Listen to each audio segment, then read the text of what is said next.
Hello,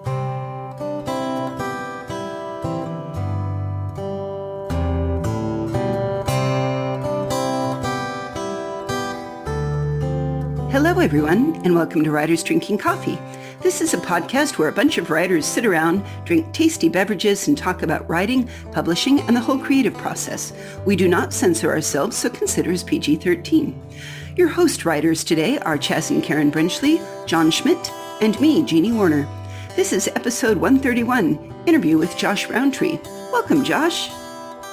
Thanks for having me. Excited to be here. Oh, I'm delighted. You were just at ArmadilloCon recently, right? How was ArmadilloCon? ArmadilloCon is fantastic. It's always, I live in the Austin area, so it's my local convention, and it's one that I never miss. And obviously, last year, 2020, it was a virtual convention. This year, it was held in person, with safety protocols in place, and it was just really fantastic to be able to get back in and see all of my friends and writing buddies and just everybody who congregates to that convention. Had a chance to be on some good panels and really just catch up with everyone. And excited for it again. I'm dying to know if there was cosplay around the masking. I mean, it just seems like this beautiful opportunity. You're in Texas. You have an opportunity to have like the bandana over your N95 mask. I mean, were the costumes fun? Tell us. There's not a ton of cosplay going on, although certainly people had creative masks, and one of the ones that always stands out is John Picacio, who unfortunately couldn't make it this year. He's a regular at ArmadilloCon. Several people had masks that he had put out the year before with some of his artwork on there, and that's probably my favorite that I saw. And nothing that's nothing that's just way over the top, in a cosplay type of way, or if there was, I missed it. It's an opportunity lost. People out there, we have masks. We're like the Men in Black, only more. Let's get fun masks at conventions. Absolutely. I'm just glad that we have, we're slowly starting to get where we can do those again. Oh, exactly so. And I think it'll be really neat when you get everybody, vaccinated up, masked up. I miss hugging people. Looking forward. Yeah, me too. And I'm of the school of thought, whatever it takes so we can all get back to our world and get back in the room together with one another. Exactly. Now, Fantastic Americana. Got to talk about this fabulous book. Chaz and Karen, you read it, right? Yes, I saw it advertised and I was hooked on Texas Writer and stories set in Texas. And you're like, yeah, stories set in Texas. But these are like traditional European fantasy tropes transferred to the United States. And I just loved it. I mean, and even things like Paul Bunyan that you would expect to see, he added something, I don't want to spoil it, but he added something extra that would just made it creepy and wonderful. So these are kind of half horror, half fantasy, light horror, dark fantasy, and some science fiction. And I'm sorry, I'm ranting on how good these are. And so, but yes, that's what this book is about. And I would say, where do you get your ideas? But no. I can tell, you can see this is just wonderful. Well, and I'm so glad you liked it, and I really appreciate that. It's I kind of write all over the place. I have a hard time settling down into one genre. So there's some science fiction, there's some fantasy, there's some horror, and I love all those things. Typically some of my favorites end up being the stories where I kind of mix and match those things together. And certainly there is, there's an element there of bringing in, fairy tales and folk tales and giving them a little bit, more of a contemporary spin on that. I love writers who do that. They're some of my favorites. And that's a lot of what I strive for.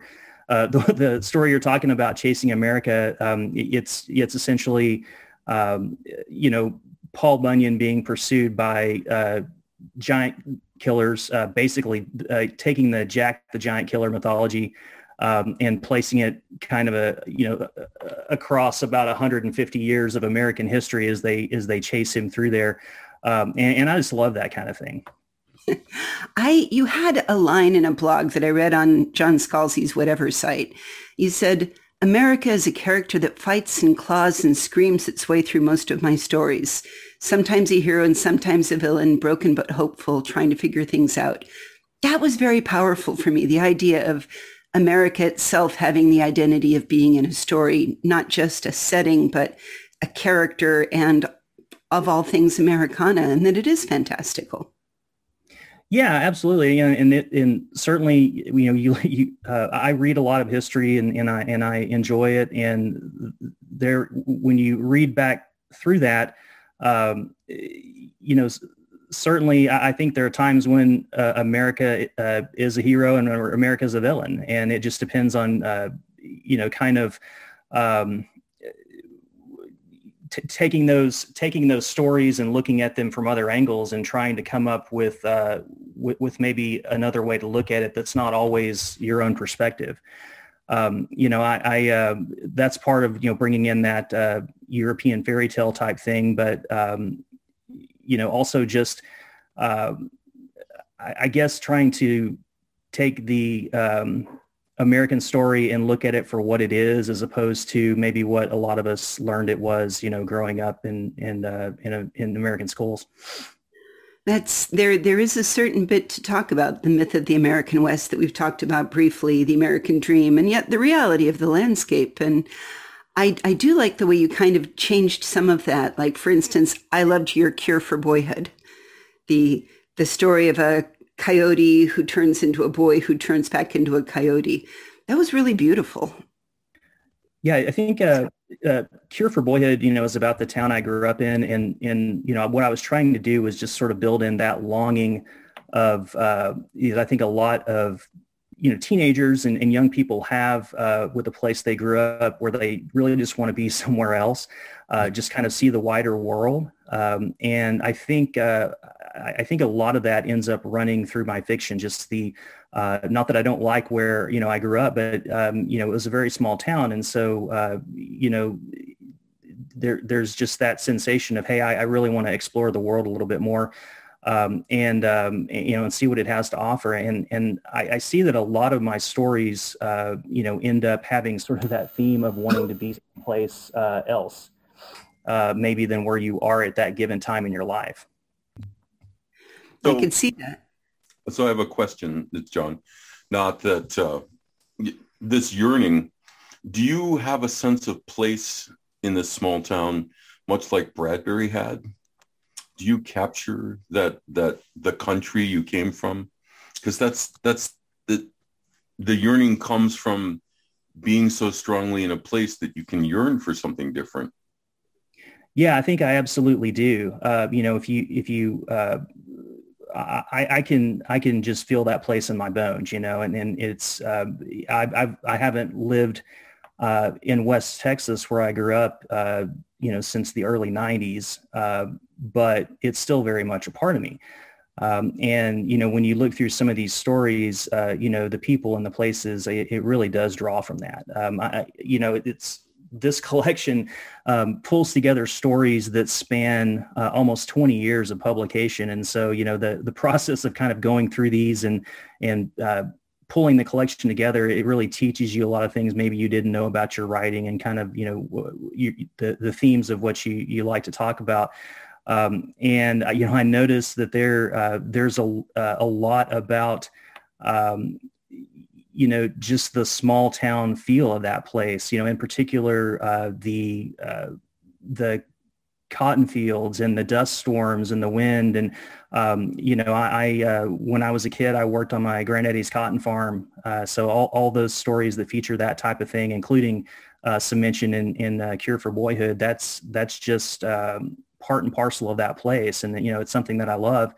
And just expanding that out wider, just Texas in general, a lot of these, not all of these stories take place in Texas, of course, but a lot of them do have that tie back to it. I'm gosh, I think a 6th generation Texan. So it's, it's all my family, everybody I knew growing up is from here.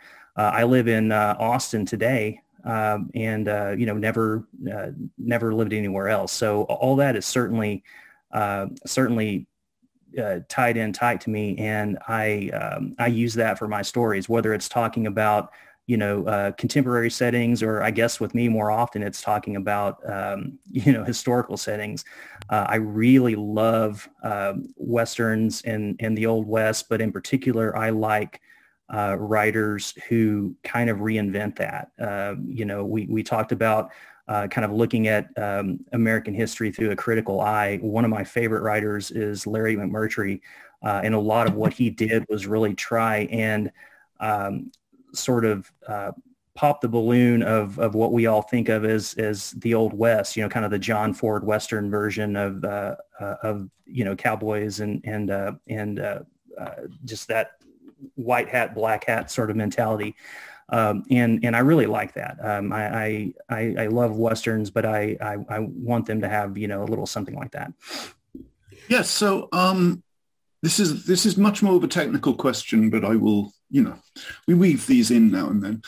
When you were putting this collection together, how did you decide the order of the stories? Because I've done this a time or three myself, and I find it really, really hard. There is that whole thing about location and theme and and mood and yada yada. How do you go about it? It's really it really was more of a challenge doing that than I thought it would be. My first short fiction collection came out about 2008, and it was mostly stories that had not appeared anywhere else. I think I had a couple of reprints in that. And so when I went to put this collection together, I think my first story came out in 2002. So, I had essentially about 20 years worth of stories, somewhere between 60 and 70 all told, that had never been reprinted outside of whatever magazine or anthology, they first appeared in. And so I pretty quickly figured out that I could make, what I felt was a pretty solid book by just kind of using those that had that kind of fantastic Americana sort of background, the ones that were sort of set in that time and place. And so I narrowed it down to what I considered the best stories that sort of fell in that realm. But when you get down to the point of sequencing, I really just, I moved them around constantly over and over and over until it just kind of felt right. I led off with Chasing America just because, anytime, or often, when people ask me about my work, that's the story that they are most likely to have read. It was in a really cool anthology series called Polyphony, that Wheatland Press put out back in the mid 2000s. And so that one, I guess, is one of my more well-known stories. So I originally had even considered calling the collection Chasing America and Other Stories. So that one I put kind of as the lead off, and then, not very exciting after that. I thought, okay, I need something shorter. So I kind of, because that's kind of a longish story. So I kind of put them to where they had a bit of a flow. I think ultimately the way that it wound up is it sort of transitions from straight fantasy stuff to science fiction. Mm-hmm. And that's not entirely the case throughout, but it pretty much is. If you kind of read through it, it starts out with some of the ones that I guess are more kind of in that just historical parts of the United States, and then it sort of moves into kind of some of the quirky and weird stuff, which I truly love, and then finally kind of settles into the more science fictional side of it as it goes through. So yeah, there's a thread that runs through it that way, but if it works, it's more by happy accident than design, I think. Yeah, it's one of the things that I'm only halfway through so far. But it's one of the things I'm really enjoying is that there is a sense here of the author being on a journey themselves, as well as each story taking the writer on a journey. Yeah, and one thing I noticed in it that I totally appreciated was along with the fantasy elements and some of these others, you actually have a music themes in there too. I also am a huge fan of The Clash, and yes, I appreciated that too because again, it's a not expected thing, at least not for me. Maybe I'm just reading in the wrong places, but it was unexpected for me, and I totally enjoyed that. So, do you is that something that you using musical influences? Is that? Tell me about that. That's very, very much, part of my thing. I mean, I'm a crazy music nerd. I listen to a little bit of everything. I mean, obviously you review this and I'm a huge Joe Strummer and Clash fan, but I do punk and metal and 50s and 60s country and blues and just on down the line. And so I'm always listening to something, and that very much does influence what I write. Whether that is, hey, I'm going to take characters who are musicians, or historical figures like the Can't Buy Me Faded Love is kind of a mashup of what if John Lennon had left the rest of the Beatles behind in Liverpool so he could become a Western swing artist and help revive Bob Wills' career. So I love doing that kind of thing.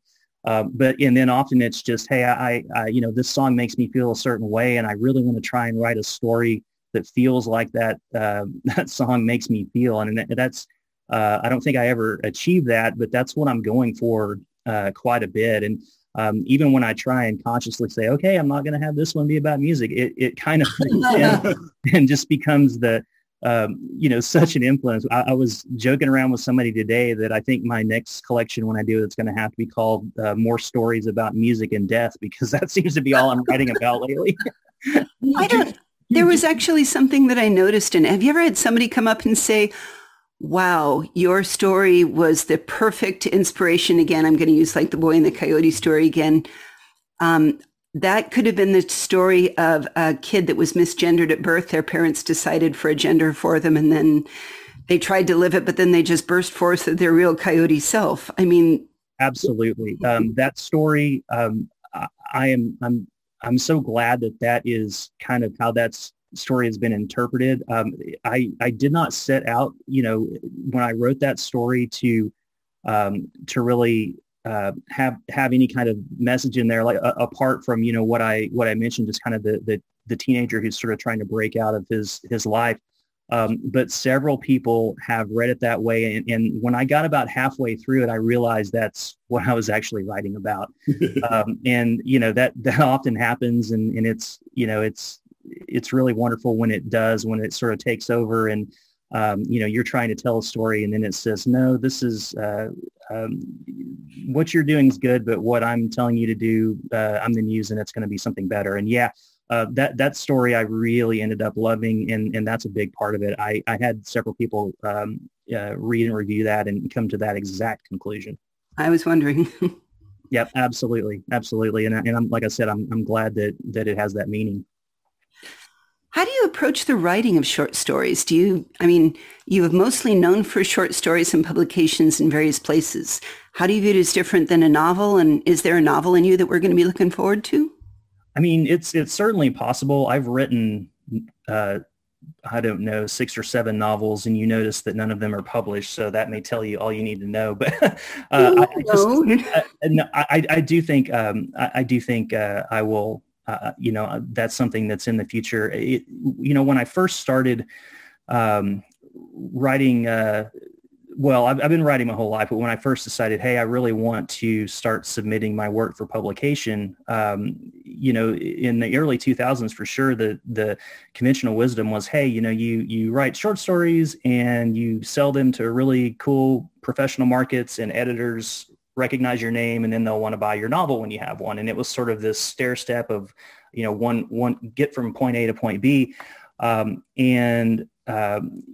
I had a fair amount of success with short stories early on, and, started working on novels, and wrote, like I said, several of them. And, ultimately some were good, some were bad. And one of them is, still being shopped. So fingers crossed on that. But I kind of, going through that process, came to the conclusion that I prefer writing short stories. Short stories, as a reader, I love them. I would almost always choose a short story collection from a single writer than a novel. Although, of course, I read all of it. But I just love short stories and short story collections. And ultimately, I don't think that, for me at least, they're a means to an end like I maybe initially thought. I think, just in and of themselves, the short story is the goal. If I publish a novel, I'll be very excited about it. And if I, do nothing but keep writing these little short stories, then I'm happy with that too. It's kind of the, it is my end goal as much as anything else. Sure. Maybe the novella route. Believe me, I love novellas. I think it's such a perfect length for, for the type of stuff I like, horror and dark fantasy and science fiction. It's just a really good, like I said, a short story collection. I'll read a novella before a novel. I mean, and then the fact that, they are, it's a lot easier these days to find homes for novellas, as a standalone book than it was for a long time. Historically, I think if you look at a lot of the older fantasy and science fiction novels, a lot of them were novella length. We just didn't call them that at the time. I've always loved really short novels, and that's really kind of what they are. So, I actually have a novella that I'm doing a little bit of expanding on right now, and then we're going to be shopping that one as well. So novellas are certainly in my plans, but kind of my goal is just to make sure that I don't let anything overtake the short stories, because I kind of had a lot of momentum with it for a while, and lost some traction, and I feel like I have that again. So I really enjoy writing them, and I plan to keep doing it. Yeah. So there is this thing. I mean, you're absolutely right. I used to write short stories constantly, and then I started selling novels, and the novels kind of subsumed the short stories, so that these days, I write 2 or 3 or 4 short stories a year, and that seems a shame, honestly, because I like the form so much. Well, you'll hear a lot of short fiction editors, lament the fact that some of their writers, move on to novels because now they're not writing short fiction anymore. Yeah. It's just, and I think that's okay too. It just depends on what your preference is. If your end goal is, hey, I want to be a novelist, that's fantastic. If you say, hey, I want to be, strictly a short story writer, that's fantastic too. Well, it is, and especially when I can imagine your short stories being read around a crackling fire on a campground or something. They lend themselves beautifully to that sort of creepy feeling. It's midwinter now. Do you have any midwinter stories you'd recommend for us? Have you gone that direction? The ghost stories of Christmas and the shortest days of the year? Oh my gosh. Like that, just stories that I've written, or just some of my favorites that I... Yes. Oh my gosh. On the spot here. Most of what I've put out lately, I think has more of a fall kind of feel. Although I have, and I'll do it just as a little plug, I have a story coming here in a few months that I think is more of a late harvest to midwinter kind of story in a new magazine called The Deadlands. Oh, yeah. And The Deadlands is when you say midwinter, that just pops into my head because it's a really fantastic new dark fiction magazine with short fiction, poetry, nonfiction, all about death. And it's on the surface that sounds fairly gloomy, but it's not really. It's all it's all make and model of death, right? So it explores it from a lot of different angles, and some of the nonfiction in there is really fantastic, and the stories are great. It's a cool little magazine, and anyone kind of seeking out something with that vibe, I think would really be well served to check that out. I'm delighted that they have an Ask a Necromancer write-in. It makes me wonder if Jonathan Howard is involved at all, because his Johannes Cabal Necromancer is my favorite. Yeah, no, and that's a really cool column, and actually that's written by Amanda Downham, who is a ArmadilloCon regular. So take it full circle back to ArmadilloCon. We know Amanda. That's lovely. So you have one coming up right now. Do you have any? What do you think you have coming out besides the Deadlands? Do you have any other pieces that we can be looking forward for, holding our breath? Yeah, the story from The Deadlands is I'm not exactly sure when it's happening. It's within the next few months. I have a flash fiction coming out probably within the next very shortly from The Arcanist, a cool online flash fiction magazine, and I have a story called Thaw that is going to appear in an anthology called Darkness Blooms from the people who do the Dread Machine site, who's published some of my stuff. That's you mentioned winter stories. That one I wrote hot on the heels of the kind of the really awful winter weather that Texas had last February, where half the state was without power for a long time. And so that was kind of exercising that from my bones, I think. It's called Thaw, and it's a very cold story. I can only imagine. I mean, between the winter and the plague and the everything, I'm both looking forward to and fearing some of the short stories we're going to be seeing over the next 2 years. Yes. Yeah, absolutely. And that's the only one I can think of that was sort of directly inspired by all of that. But I know I'm going to have more of that kind of creeping into the stories I'm working on now. I also, recently had a story called in a magazine called Weird Horror, which is a fantastic new horror magazine. It's issue 3, so they put out 2 issues a year, and that one's called A Red Promise in the Palm of Your Hand, and it's kind of that sounds dark. It's fairly dark, and it kind of ties in with some of the stories in Fantastic Americana. There's 2 stories in there: the Guadalupe Witch and February Moon. And those are both part of a loosely connected world that's kind of in my brain. So I set out a few years ago, just for whatever reason, just wanting to write monster stories set in old Texas. And so anywhere from, from 1800 to 1900, basically. And I kind of jokingly thought, hey, if I could just do a bunch of universal monster stories in old Texas, wouldn't that be cool? And, February Moon came out, which was kind of which is a werewolf story, basically. Yeah. Guadalupe Witch is about a witch, and I have another story that hasn't seen the light of day yet. That's kind of the creature from the Black Lagoon, and so it's they don't really tie into one another, but they all kind of fit, at least in my brain, in that same little box of stories together. So I'm hoping to get some more of those going as well. And the story in Weird Horror is one of those.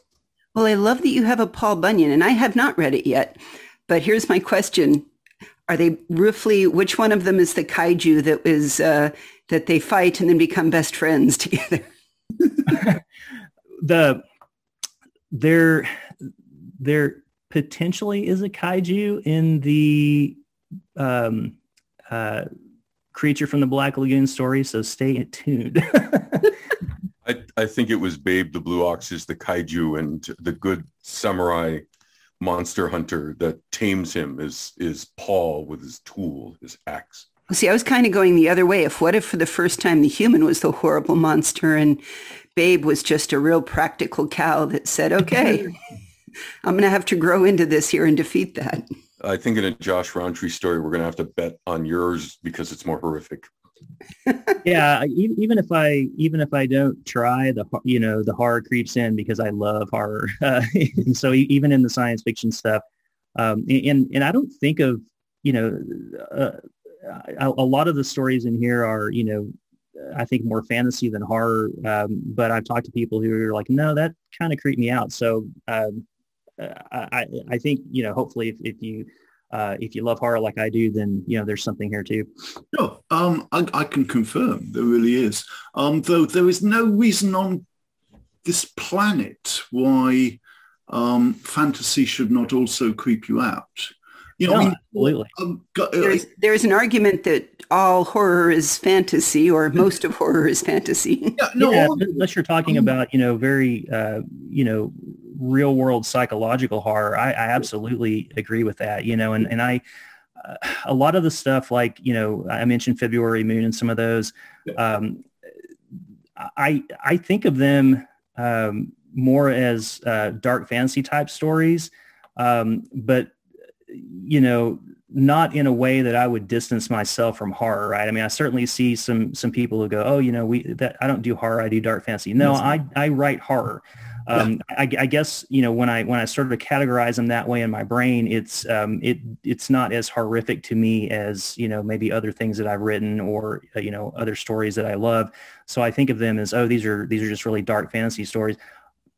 Ultimately, at the end of the day, it doesn't really matter. It's if it's a dark, weird, creepy story that, you like, then all the better. Yeah, no, absolutely. I think it was Doug Winter who said that horror is not a genre, it's an emotion. Yes. And I really like that. I think that's strong. Well, whether I set out to write, I really never sit down and go, okay, so right now I'm going to write a fantasy story or I kind of sit down and all those, hopefully have, all those tools in the tool bag and what ultimately gets put together just sort of is what it is. And it's certainly not a great way to, make any kind of, marketable fiction, but it's a way to have fun and hopefully write, stories that I like.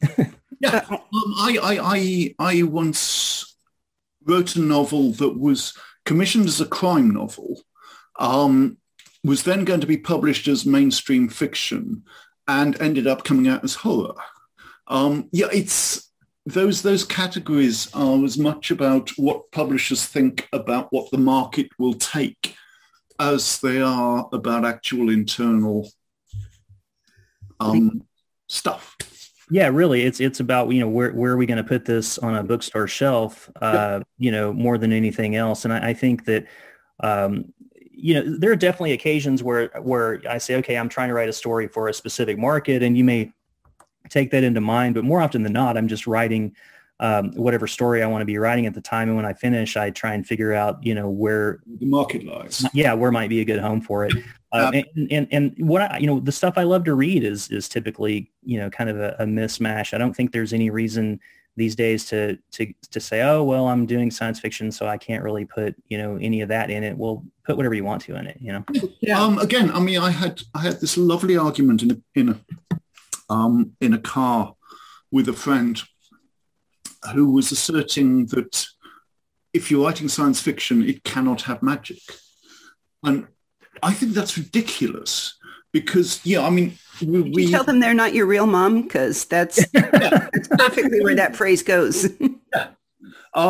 We live in a world where, I don't believe in magic, and a science fictional world expanded from here would contain an awful lot of people like me who don't believe in magic. And if we can write fiction set in the contemporary world, which has magic, then there's no reason on God's good planet why we can't write fiction in a science fictional world, which also has magic. And if it's going to make the story fun or better in it, why would you limit yourself? Yes. You're handcuffing yourself out of the gate if you say, well, I can't do this with this. Yes. I read plenty of fantastic writers who don't care about that whatsoever. I mean, I'm drawn to that. So yeah, it's, I say, write what you love and what say what you want to say. And, ultimately you'll find people who feel the same way. Yeah, I'm sorry to put you on the spot, but can you give us a quick roll call of your favorite writers? Oh gosh, that's my favorite short fiction writer, at least contemporary short fiction writer, is Kelly Link for sure. Oh yeah.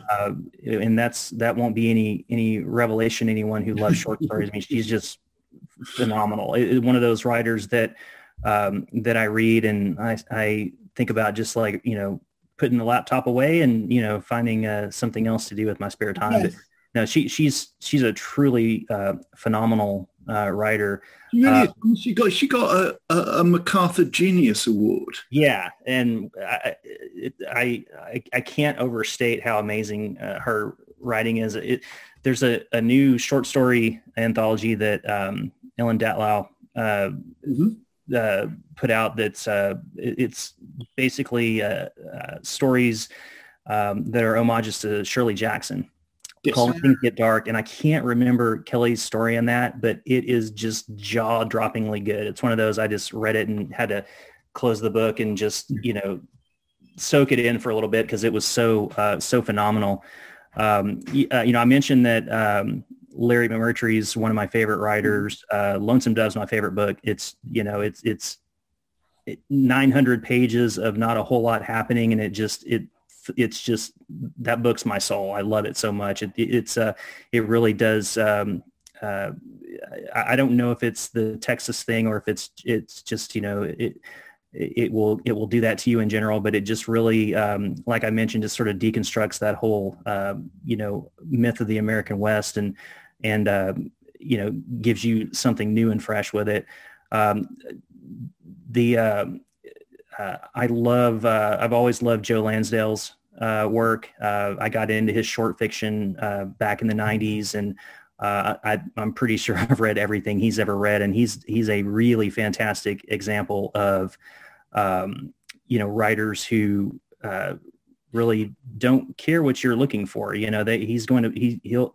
have he'll do a science fiction Western. He'd do, anything. Really, I think he was an early example for me of kind of what you can do if you sort of take the reins off, kind of from that same school. Howard Waldrop is a stunningly good short story writer, who I think a lot of the times when I'm taking kind of, different ideas and like the stuff from Chasing America, where I say, okay, let's take Paul Bunyan being pursued by Jack the Giant Killer and sort of put that together with, hey, I was just rereading On the Road.